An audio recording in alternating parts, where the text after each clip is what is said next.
Jaco FM 98.3. Jaco FM. Bonjour Becky, bonjour l'équipe, bonjour aux jacophiles. Ici Eunice Biogué de la rédaction de Gabon Première. Ce matin, nous sommes avec Geoffroy Fumboula Libeka, acteur de la société civile au Gabon, engagé sur des questions de transparence, de responsabilité de l'État, de droits civiques, candidat dans le 3e arrondissement de Libreville, j'y arrive, sous la bannière de la majorité bloquante. Il se positionne en faveur de la transparence dans la gestion des affaires publiques. Monsieur Fumboula, c'est un plaisir pour nous de vous avoir sur les ondes des 98.3 FM. Merci. Il faut retenir d'entrée de jeu que les PDGistes et l'esprit PDGiste doivent être bloqués. Alors là, ça commence très bien. Monsieur Fumboula, vous décidez de vous présenter aux élections avec la majorité bloquante pour combattre le pouvoir en place ou pour changer le quotidien des Gabonais? Pour changer le quotidien des Gabonais, simplement parce que la majorité bloquante est une minorité de blocage en réalité au sein d'un parlement qui n'empêche pas un président de gouverner, mais qui va, par exemple, empêcher un président d'aller au-delà de ce qui est normal. Lorsqu'il s'agira, par exemple, de modifier la Constitution par voie parlementaire, c'est un tiers qui représente la minorité de blocage pourra s'opposer et demander que ça se fasse par voie référendaire. Votre programme Conquête citoyenne annonce 73 propositions de loi. Quelles sont les 3 priorités immédiates que vous souhaitez défendre au Parlement pour garantir la sécurité des citoyens? Les priorités sont de 2 ordres. Et pour se me demander d'en citer 3. 1, on compte adopter des réformes pour modifier tout ce qui est CNSS et CNAMGS, pour pouvoir insérer la protection sociale pour les commerçants, pour les chefs de quartier, pour les chefs de canton et autres. Nous comptons également, en matière législative, prendre des propositions de loi, notamment une proposition de loi qui porte sur la modification du code foncier, afin d'insérer des dispositions visant à interdire, par exemple, la vente de la terre aux expatriés, mais aussi de consacrer le droit coutumier foncier pour permettre aux autochtones de garder une primauté sur leurs terres et d'introduire des réformes liées au déguerpissement. Parce que dans le droit, le code foncier actuel, il n'y a pas de réforme dans ce sens. Vous évoquez 12 enquêtes parlementaires et 5 contrôles. Concrètement, quels secteurs seront vos cibles prioritaires et comment comptez-vous imposer ces contrôles face à une majorité gouvernementale souvent dominante? On espère bien que cette fois-ci, la majorité gouvernementale ne sera pas dominante. Et si elle l'est, ce sont des humains. On va toujours trouver un juste milieu. Alors, les enquêtes porteront sur le secteur, notamment de l'habitat. On demandera à faire des enquêtes parlementaires sur tout ce qui est NGT, NGTI, tout ce qui est FER 1, FER 2. Ce sont des milliards d'investissements sur la Poste-Banque. On ne sait toujours pas qui a volé l'argent, même si on parle de rembourser. On veut avoir une enquête parlementaire dessus.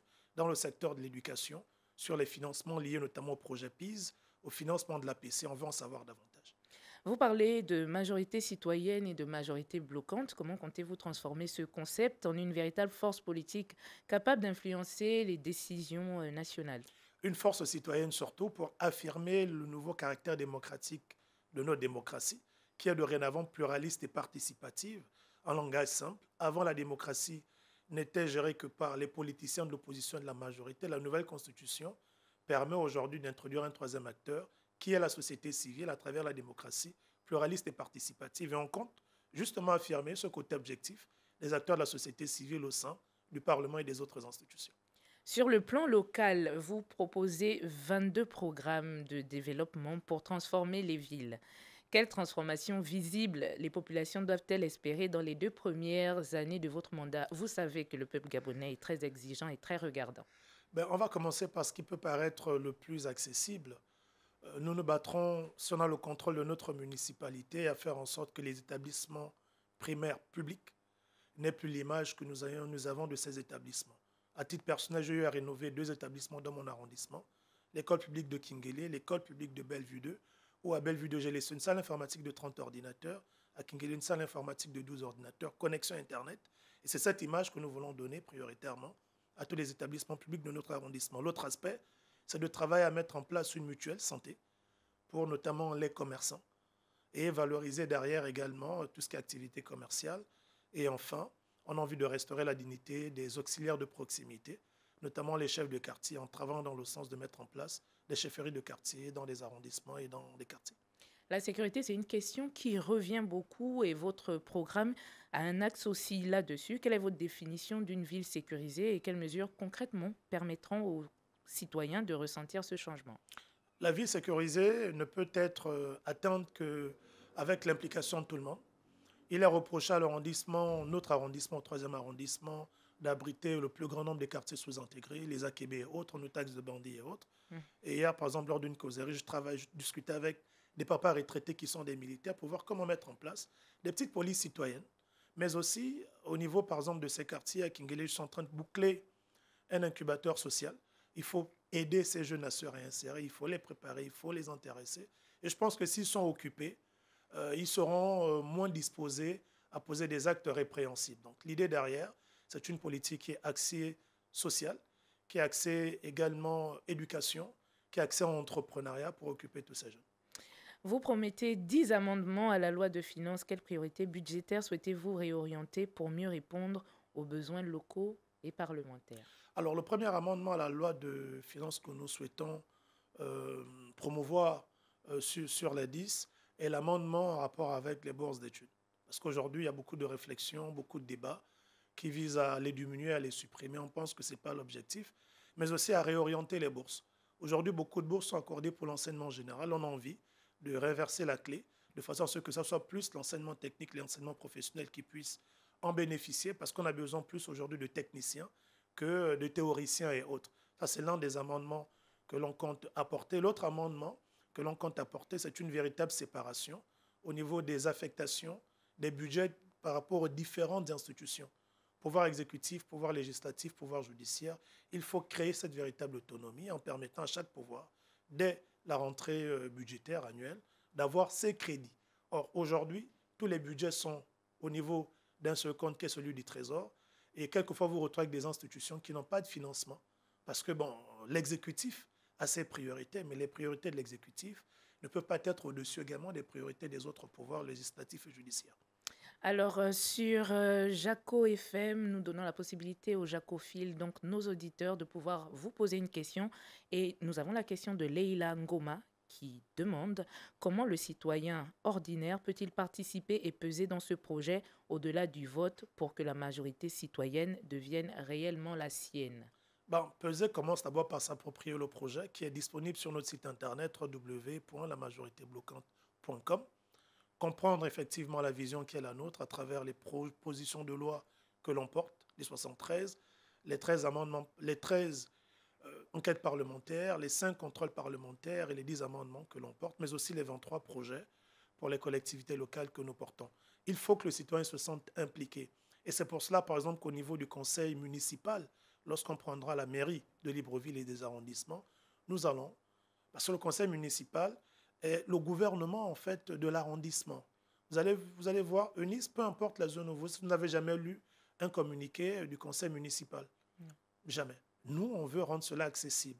À la fin de chacun de nos conseils municipaux, les conclusions seront transmises aux chefs de quartier et les citoyens pourront se rendre auprès de leur chef de quartier pour savoir qu'est-ce qui a été décidé pour le développement de leur circonscription. Donc c'est cette transparence et cette proximité que nous voulons instaurer.